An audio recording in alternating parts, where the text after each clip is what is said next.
Vamos a tomar esta tarde un poquito menos de tiempo que a la mañana para considerar rápidamente un tema que tiene que ver con la acción de la palabra y la disciplina que el líder tiene que llevar a cabo o conducir en el pueblo de Dios.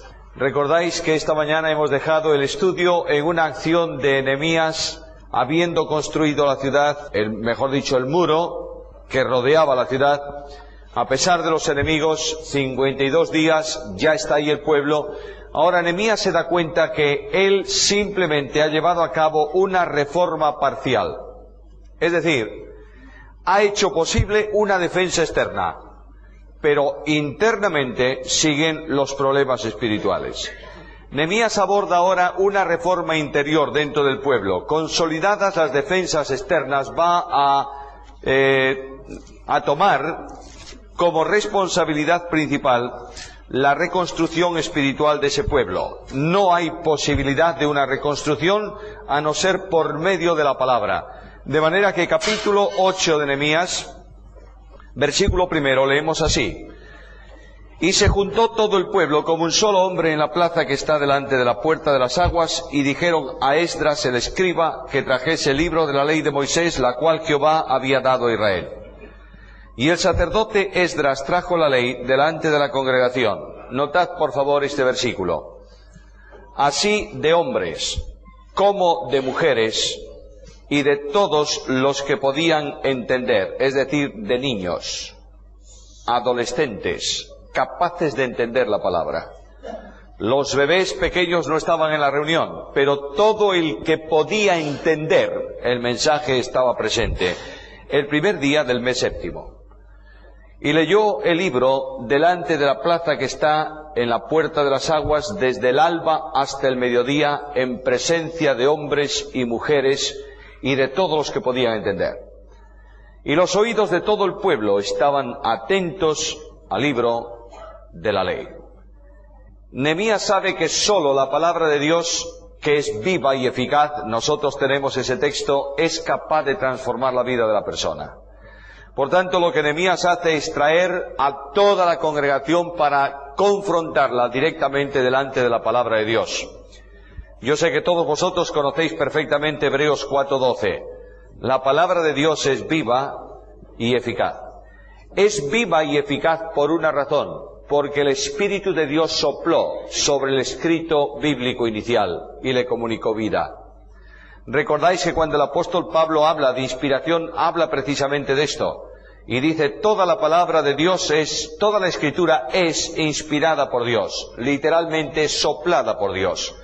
De manera que cuando en el libro de Génesis leemos la creación del hombre y encontramos que de algo inanimado, elementos orgánicos de la tierra sin vida, reciben vida porque Dios sopló en ellos, así también el escrito bíblico, para trasladarlo a nuestro mundo actual, papel y tinta, que es inanimado, recibe vida al soplo del Espíritu Santo y se convierte en una palabra viva y eficaz. Literalmente el verbo, el término griego eficaz, ese adjetivo griego no expresa toda la dimensión de la palabra. No solo es eficaz, es eficiente. ¿Sabéis qué distinción hay entre una cosa eficaz y una cosa eficiente? Especialmente para mis amigos jóvenes que están complicados con la teología de estos días. Imagínate que yo, que vengo del calor de España, allí estamos en verano, vengo al frío argentino. No hace tanto frío aquí, pero el otro día en Buenos Aires hace mucho frío. Los porteños me recibieron con muchísimo frío. Yo que vengo... Nadie tome esto por otra línea. Esto nadie lo dijo, pero se han reído. Bueno, hacía mucho frío y yo salí del avión con mis zapatos finos y etcétera, etcétera, y llegué a casa congelado. Me agarré un catarro. Imagínate que un amigo me encontrase en la calle y me dijese, estás un poco acatarrado. ¿Sabes lo que es bueno para el catarro? Una aspirina. Bueno, yo me voy a la farmacia, me compro, no una caja de aspirinas, las llevo a mi casa, las pongo en la mesilla de noche, al otro día me encuentro con el amigo, me dice, ¿qué tal va el catarro? Peor. O peor. Pero ¿no es eficaz la aspirina para el catarro? Sí, es eficaz. Pero solo es eficiente cuando yo la tomo. Es muy eficaz, pero solo es eficiente cuando tú la tomas. La Biblia es eficiente siempre. Aquellos que se niegan a leerla, Dios las juzgará por esa cuestión. Y los que la leen y no la obedecen serán juzgados por eso. Y los que la leen y la obedecen ya reciben una bendición de parte del Señor. La palabra suya siempre es eficiente. De ahí que el profeta diga de parte del Señor, mi palabra no volverá a mí vacía. Nunca vuelve vacía la palabra del Señor al Señor. Lo único que convierte el alma, que hace discernir las intenciones y los pensamientos es el resultado de la acción de la palabra por el Espíritu en la vida de los creyentes. De ahí que Nehemías lleva toda la congregación a la plaza para que escuchen la Biblia. La palabra de Dios no se lee por Nehemías. Nehemías es el hombre principal, el representante imperial, el líder número 1 del pueblo en aquella ocasión, pero Nehemías hace que venga el escriba Esdras. Y Nehemías sitúa al pueblo en forma de que todo aquel conjunto de escribas auxiliares que conocen la palabra puedan comunicar el significado de la palabra a los oídos del pueblo. Yo me imagino, siento una tremenda emoción, ver toda aquella plaza enormemente llena de personas. No hay altavoces, no hay megafonía de entonces. Han puesto a Esdras sobre un púlpito para que lea la palabra de Dios. Esdras abre la Biblia, lee la palabra e inmediatamente ese pueblo dividido en sectores recibe la instrucción de cada uno de los escribas auxiliares, que interpretan la Biblia. Y dice el texto bíblico que les daban a conocer para que comprendiesen la palabra. Luego Esdras leía un texto, versículo 8, leían claramente en el libro de Dios y ponían el sentido, de modo que entendiesen la lectura. Se acercaban al pueblo y le decían, el Señor en este texto quiere decir esto. E inmediatamente esa aplicación de la palabra a la vida del pueblo trae un resultado. El pueblo de Dios lloraba frente al mensaje de Dios. La reunión fue una reunión muy especial. Duró desde el alba hasta el mediodía, no hubo prisa. Vaya conferencia. Solamente escuchando ¿qué cosa? La voz de Dios. Es necesario, es urgente que el pueblo de Dios vuelva a oír la voz de Dios. Ahora viene aquí el problema del lamento, del lloro. Versículo 9, Nehemías, el gobernador, y el sacerdote Esdras, escriba, y los levitas que hacían entender al pueblo, dijeron a todo el pueblo, día santo es a Jehová nuestro Dios, no os entristezcáis ni lloréis, porque todo el pueblo lloraba oyendo las palabras de la ley. A lo largo del tiempo aquel pueblo había escuchado posiblemente una lectura tradicional de la Biblia. Es muy probable que a lo largo de todos aquellos años en que Esdras ejerció su ministerio, leyó los escritos establecidos para el sábado en la sinagoga. Aquí hay una lectura amplia de todo el contenido de la ley. Hay una apelación directa de la palabra al pueblo, y el pueblo frente al impacto de la palabra que hace, está llorando. ¿Por qué? Porque saben dónde están ellos y dónde está Dios. Esa es la reacción que se necesita también en el tiempo presente de un pueblo conmovido, cautivado, impactado, impresionado por la palabra de Dios, que la palabra de Dios hace su efecto en la congregación. Mis amados hermanos, no es una porción pequeña de la Biblia la que el pueblo necesita toda la Escritura. El apóstol Pablo dijo con toda claridad, no he rehusado de anunciaros cuánto, todo el consejo de Dios. La Iglesia ha avanzado grandemente en la misma medida en que la palabra de Dios se colocó como centro esencial del ministerio en la congregación. Estuve presente varias veces en sus reuniones, uno de los predicadores norteamericanos más grandes del último tiempo. Se llamaba el Dr. Criswell. Este hombre vino al pastorado de una de las grandes iglesias norteamericanas por, yo diría, un azar, una situación un tanto extraña. Murió el pastor de la primera iglesia de aquella ciudad y la congregación determinó buscar un nuevo pastor para su congregación. Y mientras tanto, ¿a quién vamos a llamar? Y fueron al instituto bíblico más próximo y preguntaron, ¿a quién puede recomendarnos? No a cualquiera, porque esta iglesia es una iglesia de élite en la sociedad.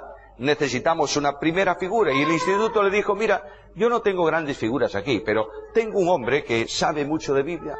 Si lo queréis, bueno, venga este hombre. Y traen a este hombre a la iglesia. Y el hombre lo presentaron por primera vez como el pastor sustituto temporal mientras no hay el nuevo pastor.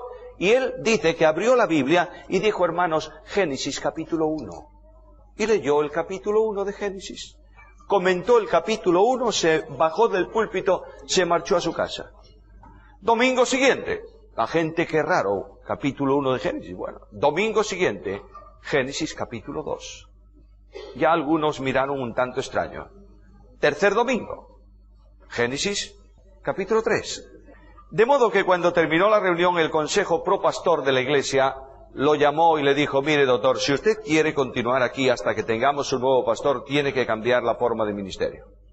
Esta iglesia está acostumbrada a que le den temas sociales, no comentario bíblico. Esto está bien para el instituto. Criswell dijo, toma nota, próximo domingo sube al púlpito, Génesis capítulo 4. Y mientras buscan ustedes el capítulo 4, dijo, yo les diré que no sé hacer otra cosa más que predicar la Biblia. Si ustedes me dicen que no venga el domingo que viene, no vengo. Nadie le dijo nada. Domingo siguiente, Génesis capítulo 5. La congregación comenzó a quedar impactada ante la palabra de Dios. Y dijeron a la comisión pro pastor, ¿por qué no se queda con nosotros?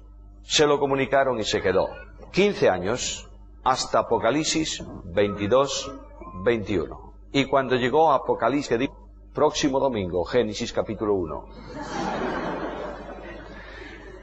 De una congregación muy grande donde se reunían como mucho 600 personas cada domingo, llegaron a tener un problema en el templo con capacidad para 4.500. ¿Sabéis por qué? Porque este hombre predicaba la palabra. Necesitamos maestros en el púlpito que expliquen la Biblia. El pueblo de Dios no puede conformarse con el devocional, que no sé de dónde ha salido esa palabra. El devocional son las galletas con leche para alimentar a los hombres que trabajan fuertemente. ¿Crees que es posible? No es posible. Necesitamos un retorno sin condiciones a la Biblia, porque la única forma de que se produzca un avivamiento en el pueblo de Dios es por la palabra. La palabra trae compunción al corazón del creyente, trae una información de parte de Dios sobre ética cristiana, y el pueblo de Dios, cuando dice al Señor con lágrimas, perdónanos Señor, Dios derrama su bendición sobre ese pueblo y hay un avivamiento espiritual. Se produce el avivamiento, capítulo 9, y Nehemías, que es un gran líder, dice, este pueblo está muy emocionado hoy, ha llorado ayer, se ha sentido bien con la palabra, está contento, son capaces de prometer cualquier cosa, pero yo los conozco. De manera que vengan el pueblo, no señor, los líderes, vengan acá. Y vamos a firmar un convenio. Y vais a comprometeros con varias cosas. Y una de las cosas, capítulo 10, después de una oración larga de confesión, capítulo 10, ahí tienes los que firman el pueblo, los líderes del pueblo, luego los levitas. Y Nehemías les hizo, versículo 29, jurar que andarían en la ley de Dios, que fue dada por Moisés su siervo, que guardarían y cumplirían todos los mandamientos, los decretos y los estatutos de Jehová el Señor, y guardarían, versículo 31, el día de reposo, y dejarían descansar la tierra en el año jubilar, o en el año sabático, versículo 32, y que contribuirían, ¿cómo? ¿Sabe lo que dice ese versículo? Iban a ofrendar. Estaban dispuestos a ofrendar. El pueblo de Dios no ofrenda si primeramente no se rinde él al Señor. No pidas ofrendas a la congregación si cada uno de los creyentes primeramente no se han dado ellos al Señor. Tienes el ejemplo de la ofrenda de las iglesias de Macedonia. ¿Qué ocurría con ellas? ¿Eran pobres? Muy pobres. ¿Qué dice Pablo? Se dieron primeramente al Señor y luego ofrendaron más allá de sus fuerzas. ¿Sabes por qué? Porque es un pueblo en comunión con Dios, que saben que la ofrenda forma parte del sacrificio espiritual y saben que no están ofrendando para la iglesia, están ofrendando para el Señor. Hay un enorme error en nuestro mundo evangélico, especialmente de las asambleas, confundir colecta con ofrenda. Una colecta es una recogida de dinero con un destino. ¿Es lícito? Sin duda ninguna. Puede ser para los pobres, para los menos pobres, para los blancos o para los negros. Me da lo mismo. La ofrenda no es eso. La ofrenda es entregar al Señor como sacrificio espiritual lo que tú crees que el Señor merece con expresión práctica. Esta es una ofrenda. Una vez una niña, y como hay niñas hoy aquí, pues quiero contaros una historia a las niñas. Una vez una niña tenía en su casa un perrito. En su escuela dominical la profesora le explicó aquel día la diferencia entre ofrenda y colecta. La niña llegó a su casa a la hora de la comida y separó de su plato un buen pedazo de carne. Su madre, que la vio, le dijo: ¿para qué es ese pedazo de carne? Y la niña le dijo: es para el perrito. Y la madre dijo: cómete tú la carne, yo prepararé algo para el perro. Termina la comida y su madre la llama a la cocina y le dice: toma, y le da un plato de sobras para el perro. La niña llevó el plato de sobras al perro, se lo dio y le dijo: perrito, yo quería hacerte una ofrenda, mi madre te manda esta colecta. Ofrendando al Señor. La Iglesia tiene que abrir los canales necesarios para que la ofrenda se haga a comodidad del que ofrenda. A lo largo del tiempo se ha confundido por una mala hermenéutica bíblica limosna y ofrenda. Y hemos estado enseñando a lo largo de muchos años que la ofrenda tiene que ser ¿cómo? Secreta. ¿Tú te imaginas a un israelita llevando un carnero, un cordero, un cabrito, un becerro al holocausto en secreto? ¿Tapado con una manta y escondiéndolo por la calle? No, no. Ahí va el hermano fulano a llevar su ofrenda al templo. Qué bueno, qué espiritual, hasta era un ejemplo. Y claro, llegamos al Nuevo Testamento y leemos esa enseñanza del Señor: no sepa tu mano derecha lo que hace tu izquierda, y nosotros que somos enormemente bíblicos no damos ni con la derecha ni con la izquierda para que nadie sepa nada. No se trata de limosna. Cuando tú haces una limosna está bien que nadie lo sepa. ¿Cómo vas a saberlo si tú estás dándole al pobre algo? Reserva primeramente la ética moral para que el pobre no se vea menoscabado. Segundo, recuerda que el que presta, el que da al pobre presta al Señor. Guarda silencio. La ofrenda no. La ofrenda al Señor puede ser privada, pública o como tú quieras, pero tiene que ser una ofrenda. Y el pueblo de Dios tiene que aprender a ofrendar directamente al Señor, y la Iglesia como colectividad distribuir esa ofrenda como la congregación acuerde. A veces yo llego a congregaciones en donde se pasan cinco bolsas para la ofrenda. No estoy diciendo ninguna tontería, ¿eh? Yo he estado en una congregación de las nuestras con 5 bolsas. La primera para gastos generales, la segunda para no sé qué, la tercera. Cuando llegó la quinta yo digo: ¿y esta para qué será? Yo ofrendo al Señor. Punto final. Luego los líderes de la Iglesia y la Iglesia acuerdan cómo debe distribuirse esa ofrenda.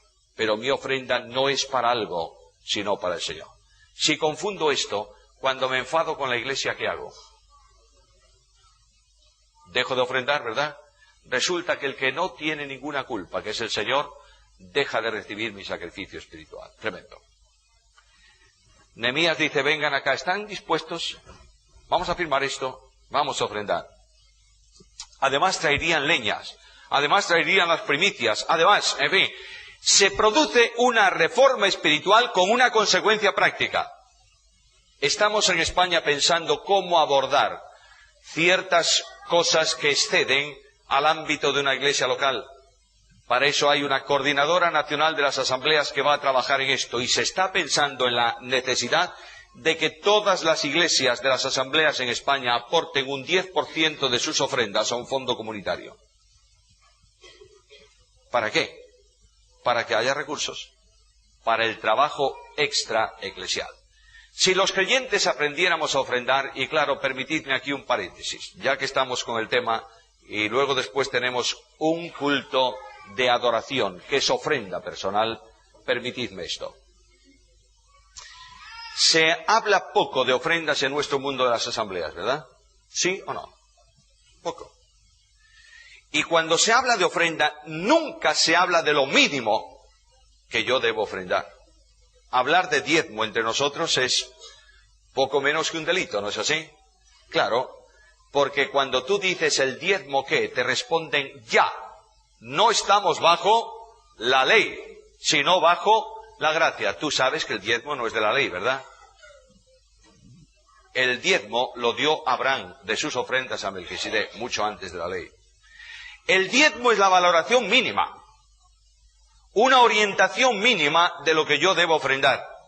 Pero hay un cambio notorio entre el diezmo del Antiguo y del Nuevo Testamento. En el Antiguo Testamento Dios repartió la tierra a Israel. ¿Estáis siguiéndome en esto? Tiempos de Josué. Suertes, división de la tierra, esta finca para ti, esta finca para ti. Y Dios le dio al pueblo de Israel el título de propiedad, propietario de la finca. Y Dios va al propietario de la finca y le dice, mira, de lo tuyo, de lo que tú recojas de esta finca, el 10% para mí. Vengo al Nuevo Testamento y me encuentro con que Dios me compró a mí. Luego, ¿yo de quién soy? De Dios. Todo cuanto yo tengo, ¿de quién es? Del Señor. Me ha dado el rango honorífico de ser un criado administrador de lo que Él me da.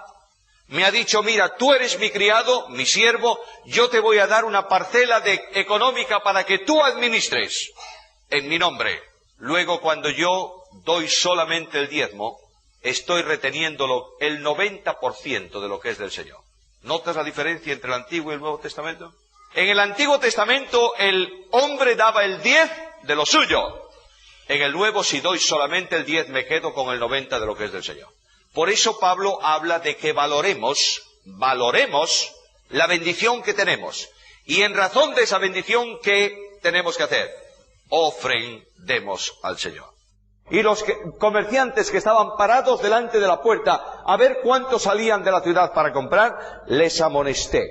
Y les dije, versículo 21, ¿por qué os quedáis vosotros delante del muro? Si lo hacéis otra vez, una sola vez más que lo hagáis, os echaré mano. Él tenía la autoridad de meter en la cárcel a todos estos. Como quedéis ahí, os voy a poner en orden. ¿Qué hicieron los árabes? Vámonos. Y no volvieron más. Y dije a los levitas que se purificasen y viniesen a guardar las puertas para santificar el día de reposo. También por esto dice, acuérdate de mí, Dios mío, y perdóname según la grandeza de tu misericordia. Un líder comprometido con la restauración. Yo creo que Nehemías pasó un tiempecito ahí y le vinieron con otro problema. Vaya cantidad de problemas. Le vinieron con otro problema. ¿Sabes una cosa? Hay algunos por ahí que han tomado mujeres de Atoz, amonitas y moabitas. ¿Y sabes cuál es el problema? Pues resulta que los hijos que han nacido no saben hablar el hebreo. ¿Por qué? Porque el idioma de la madre no era el hebreo. La madre es la que comunica esencialmente el idioma al niño. De manera que aquí tenemos un problema bastante serio.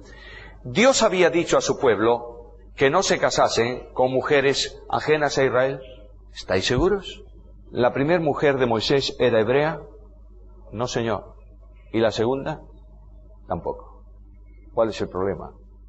Los israelitas no podían casarse con mujeres moabitas, amonitas, cananeas, porque los pueblos de Canaán eran anatema para Dios. Por tanto, estos habían quebrantado ¿qué cosa? La misma ley, y habían incorporado a su familia lo que era anatema delante de Dios.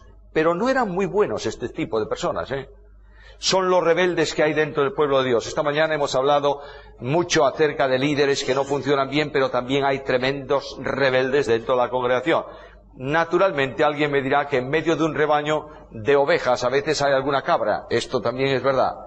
Pero estos son rebeldes consuetudinarios, es decir, se levantan contra cualquier cosa que tenga que ver con sujeción a la palabra. También los hay así. No echemos la culpa al liderazgo de la iglesia. Hay muchos creyentes que son desobedientes por condición, rebeldes por naturaleza. Y cuando Nehemías le dijo esto, le debieron reclamar alguna cosa y posiblemente alguno le dijo, ¿a ti qué te importa lo que yo hago? Mirad lo que dice el versículo 25. Y reñí con ellos y los maldije, es decir, los coloqué debajo de maldición. La ley de Dios ponía una maldición específica para estos y algo más. Como ellos se pusieron arrogantes, Nehemías fue drástico con ellos. Les arranqué los cabellos, no los cabellos de la cabeza, que casi siempre estaban debajo de un turbante. Las barbas de estos quedaron en las manos de Nehemías. No quiero decir a los ancianos de la iglesia que anden arrancando las barbas a nadie que se rebele, pero contra el rebelde no puedes tener una posición de transigencia. El apóstol Pablo dice con toda claridad que cuando alguien es rebelde permanentemente, deséchalo, porque se ha corrompido. Tienes que tratarlo con amor, tienes que buscar la restauración, pero tienes que tener firmeza, profunda firmeza, para que no contamine el pueblo de Dios. Por tanto, una persona que ha caído en un pecado, vamos a buscarlo. Una persona que está débil, vamos a buscarla. Una persona que está triste, vamos a buscarla. Un rebelde, vamos a disciplinarlo. La disciplina en la Biblia de parte de Jesucristo es muy sencilla. Si tu hermano peca, vete y repréndelo. ¿Cómo? Estando tú y él solo. No dice qué tipo de pecado es el que el hermano ha cometido. Simplemente ha cometido un pecado. Es decir, esa frase, si tu hermano peca contra ti, es una interpolación de algún copista, pero el 99% de los originales afirma algo mucho más grande todavía. Si tu hermano peca, es decir, si tú sabes que tu hermano peca, vete y repréndele. ¿Cómo? Estando tú y él solo. Y de pronto tú le haces ver a ese hermano lo que ha hecho, le haces sentir su pecado, ese hermano confiesa su situación. ¿Qué tienes que hacer entonces? Nada. Ya ha cumplido la misión, la disciplina de la reprensión privada. A pecado privado, reprensión privada siempre. A lo largo de la historia de la Iglesia hemos destrozado muchas vidas por un mal concepto de disciplina. Alguien ha cometido un pecado en su vida, no importa cuál sea. Lo ha comunicado a un líder de la Iglesia. Nadie de la Iglesia sabe esa falta, pero se hace pública el domingo siguiente sacándolo de comunión. ¿Has edificado la Iglesia con eso? ¿Ha sido eso de bendición para la congregación? No, señor. Has destrozado la vida de una persona. A disciplina, a pecado privado, disciplina privada. Y dice, ¿y si no te hace caso qué? Entonces vamos a pasar al siguiente paso. Le vamos a dar un tiempo. No ha cambiado, vamos a traerlo delante de 2 o 3 testigos, probablemente delante del Consejo de Ancianos de la Iglesia. Y ellos no lo van a excomulgar de momento. Lo van a reprender otra vez delante del Señor. Y otro tiempo. Y si continúa, si persiste así, ¿qué dice el Señor Jesús? Tenlo por gentil y publicano. Sácalo de la comunión de la Iglesia. ¿Por qué? Por rebeldía permanente. Ahora escúchame por favor. Si tu hermano peca, ¿tú sabes lo que es pecar? Es quebrantar ¿qué cosa? La palabra de Dios. A veces se han sacado de comunión a personas porque eran simplemente rebeldes en cuanto a comportamiento, a porte, no a comportamiento. Yo recuerdo hace muchos años, estando en una concentración de iglesias vuestras, argentinas, en la Lucila del Mar. Estuve un mes seguido en enero con campamentos. Una semana se iba a la iglesia, la semana siguiente otra iglesia. He conocido un montón de gente. Una mañana estaba sentado allí adentro del local y yo me fijé que había un muchacho por fuera, no entraba, se quedaba en la ventana escuchando el estudio. Qué raro es que esté ahí. Mi esposa, que es más curiosa que yo todavía, cuando terminó uno de los estudios se fue junto al chico y le dijo, oye, ¿tú eres creyente? Sí. ¿Y cómo no entras? Porque no soy grato. ¿Cómo no eres grato? No te entiendo. Y dice, sí, ¿no ves? Y le enseñó a mi mujer una coleta. Y dice, mujer, ¿cuál es el problema? Dice, yo soy hijo de uno de los líderes y tengo la colecta simplemente por derecho al pataleo. Mi mujer me lo dijo y yo salía junto de él en uno de los momentos que pude y le dije, entra, ven al próximo estudio. No, ven al próximo estudio y siéntate en la primera fila. Y estuvo allí. No tardó una hora después del estudio en que 2 o 3 me vinieran y me dijeran, mira, ¿qué tenemos que hacer con él?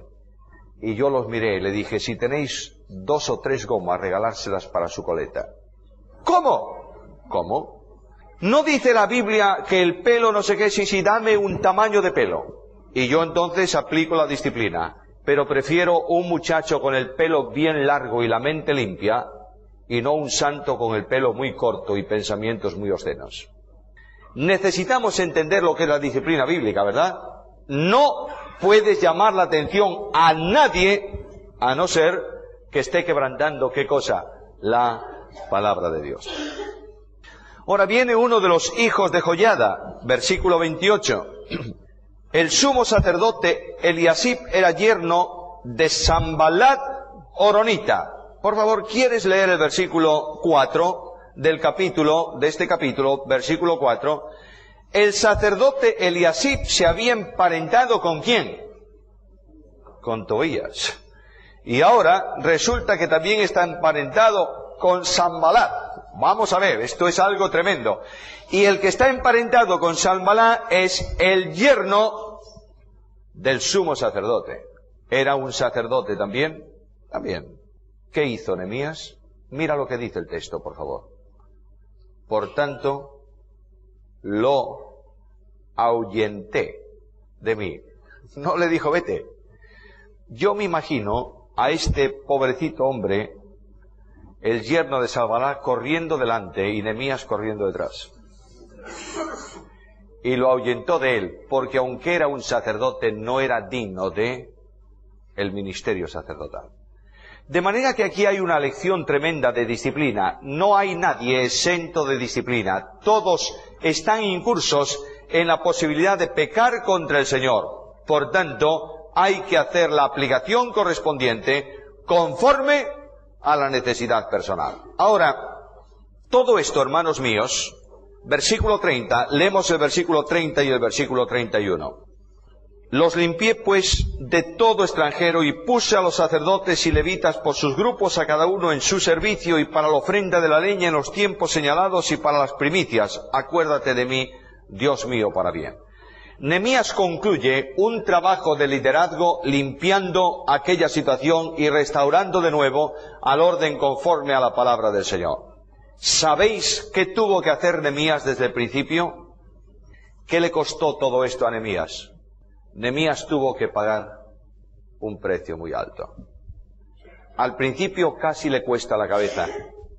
Después los desprecios. Después los infundios. Después las calumnias. Después las amenazas. Después los problemas dentro del pueblo. Después, permanentemente. Pero Nehemías es un hombre que estaba viviendo una obra. ¿Sabéis qué obra? La obra del Señor. A Nehemías no le importaba lo que pensaran de él, desde el emperador hasta el último sacerdote. No le importaba. Lo que a Nehemías le importaba era vivir conforme a la voluntad de Dios. Hermanos, yo quisiera dejar este pensamiento para no cansaros mucho y que estemos después, en la próxima reunión, dispuestos a un tiempo de convivencia, de compañerismo, de comunión con el Señor. No quiero llenaros la cabeza con datos que pudieran enturbiar lo que va a venir después. Creo que es lo más importante de este día. Pero quiero preguntarte delante del Señor, ¿quién de entre nosotros está hoy dispuesto a pagar un precio? La obra del Señor necesita personas, yo creo que hay una frase argentina, la estoy aprendiendo, que se la jueguen. Personas que delante del Señor hoy digan, Señor, tú has hecho esto por mí. No quiero dar un solo paso en otra dirección que no sea un compromiso contigo. El Señor ha venido este día a su pueblo, y lo digo en las palabras de la carta a la Odisea. Ha venido al encuentro de una iglesia que a veces se considera rica y es pobre. Se considera sabia y es necia. Se considera llena de virtudes y no tiene nada. ¿Sabéis por qué? Porque el sistema ha puesto fuera de la puerta al Señor de la iglesia. Y ha dicho al Señor, tú ahí, nosotros aquí. El control de la iglesia es nuestro, no es tuyo. Simplemente tú ocúpate de hacer la provisión de cosas que necesitamos, pero nosotros manejamos la iglesia. Y el Señor dice, ¿no te das cuenta que eres un pobre, un ciego, un miserable, un desnudo? Y este Señor, admirable Señor, viene a nuestro encuentro, al mío esta tarde, y golpea con todo cariño, con su mano taladrada mi corazón. Y me dice las palabras que a veces usamos para predicar el Evangelio, que son lícitas, pero la interpretación no es para inconversos, sino para creyentes. He aquí, estoy a la puerta y llamo. Y el Señor dice, ¿habrá alguno? Es la mejor forma de traducir ese texto. ¿Habrá alguno que escucha la voz y abre la puerta? ¿Habrá alguno? Y el Señor dice, aquel que abra la puerta, yo entraré a él, restauración de comunión plena, y cenaré con él, convivencia permanente. Entra como huésped y se sitúa como Señor. Cenaré con él y él conmigo. Es el Señor que pone la mesa de bendición, que pone la provisión abundante y que dice ahora al que le ha recibido, ahora tengo para ti riquezas y bendiciones. Pero tienes que abrir la puerta. Tienes que dar paso al Señor. Tienes que venir a su encuentro y decirle, Señor, aquí estoy. No importa el precio que haya que pagar. No importa lo que tú me pidas. No importa, Señor. Yo quiero ser un sacrificio vivo en tu presencia. Romanos 12:1. Quiero presentar mi cuerpo. Si tiene que ser quemado, sea quemado. Pero quiero vivir solamente para ti, para gloria de tu nombre. Yo voy a pediros un momento de recogimiento personal. Quiero pediros un instante, amados hermanos y hermanas, vamos a inclinar nuestras cabezas. Vamos a cerrar nuestros ojos. Y yo voy a pronunciar las palabras del Señor Jesús. He aquí, estoy a la puerta y llamo. Ahí, sin que nadie vea a otra persona, simplemente mirándonos a nosotros y al Señor. Yo quisiera saber si hay algunos jóvenes entre nosotros esta tarde que dicen ahora al Señor, Señor, cuenta conmigo. Quiero vivir para ti, no importa el precio que yo tenga que pagar. ¿Quieres levantar tu mano ahí donde estás? Quiero orar por vosotros antes de concluir este tiempo. ¿Cuántos jóvenes hoy dicen a Cristo, Señor, cuenta conmigo? Señor te bendiga. Señor te bendiga. Señor os bendiga. Gracias, Señor. ¿Y cuántas personas, matrimonios presentes, quieren decir ahora al Señor, Señor, cuenta conmigo? ¿Quieres manifestarlo?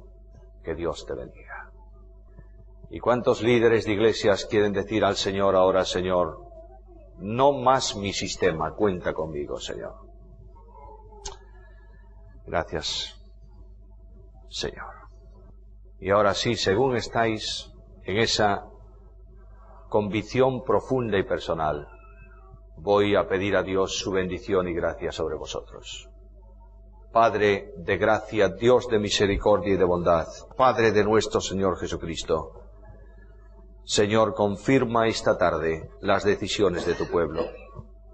Señor, renueva dentro de nosotros un espíritu nuevo y recto, conforme a tu voluntad.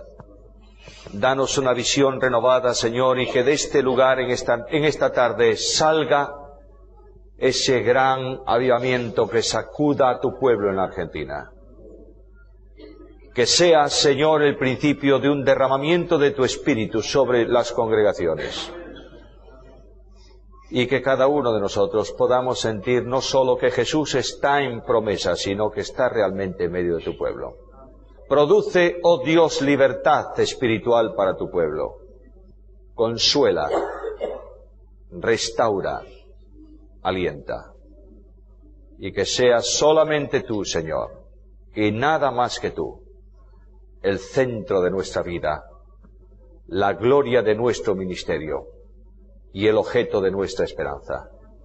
Señor bendito, para tu gloria, agradezco profundamente tu bendición y te pido Que la gracia del Señor Jesucristo y el amor del Padre y la comunión del Espíritu Santo sea sobre cada uno de nosotros, de ahora en adelante, para tu gloria.